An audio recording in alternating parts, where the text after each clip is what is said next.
Hello everyone. Collective change is upon us. This is an enormously powerful time into February, March 2026. This is the core period of dramatic change in perception. We have 3 conjunctions which will be all exact in 2026, but they already were very close this year. The first one is the Saturn-Neptune conjunction, which will be one and only time exact on February 20, 2026. So this is an enormously important date. Saturn and Neptune meet in the very first degree of Aries, at the very start of the zodiac.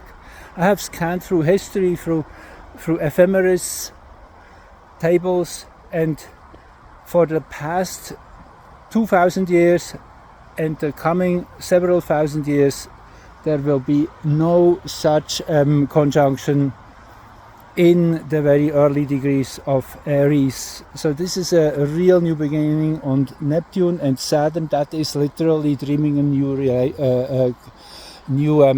3D world, or 4D or 5D, however many you like, into existence.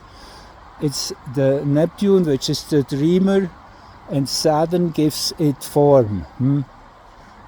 I mean, they are a powerful couple as such. As if you go back to the Neptune discovery chart of 1846, there was an exact Saturn-Neptune conjunction. Saturn had to detain Neptune to make it visible. That's a kind of the challenge, to bring things into manifestation, that they are tangible and you really can count on them. So anyway, that is the first one. That had almost got an exact, the last 2-3 months, up to 12 minutes of arc. Saturn had approached Neptune and then turned back. So this is kind of like the tide is now pulling out. That's the feeling. And then we have that second conjunction, which is also due in 2026, which is Uranus and Sedna in the first degree of Gemini,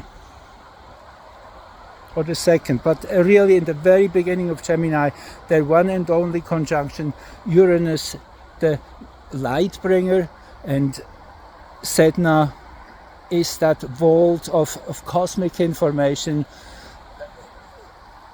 of a 13 or 11,000 year orbit around the sun. So there's lots and lots of deep memories which are there activated in the first degree of Gemini. So this really, the collective memory is firing up.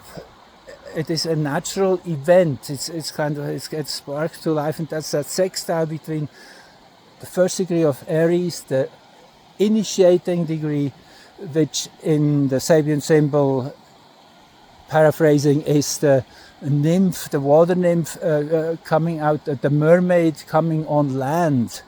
It is bringing something which has been living in a different dimension into this physical world. That is that first degree of Aries. And that sextiles are friendly. That is a friendly support. It's an energy which is different from you, but you totally resonate with it. That's fire, Aries, and air, ether, if you want. Gemini as being a air sign. Anyway, so this is the second one, and then there is a third one, which is actually the most interesting in the bigger picture, which is Chiron and Eris.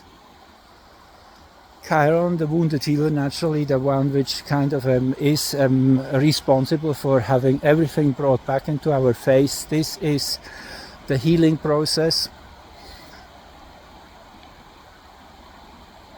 Chiron in Aries, most particularly, which is able to see the self-reflection that I am really the initiator of whatever I'm experiencing. That's kind of the place we are getting to, that we are the manifestors of this world, and if we shift our frequency collectively, then some things cannot sustain anymore in this frequency band. They're pushed out. Oracle Girl said it first, she really said it, we are pushing the lower frequencies out, we are making ourselves immune to their influence. It's kind of closing the holes where they're infiltrating, and it is, again, as Oracle Girl Jacqueline Hobbs says, it is a, let me get that right, it's an energy which is not native to this planet.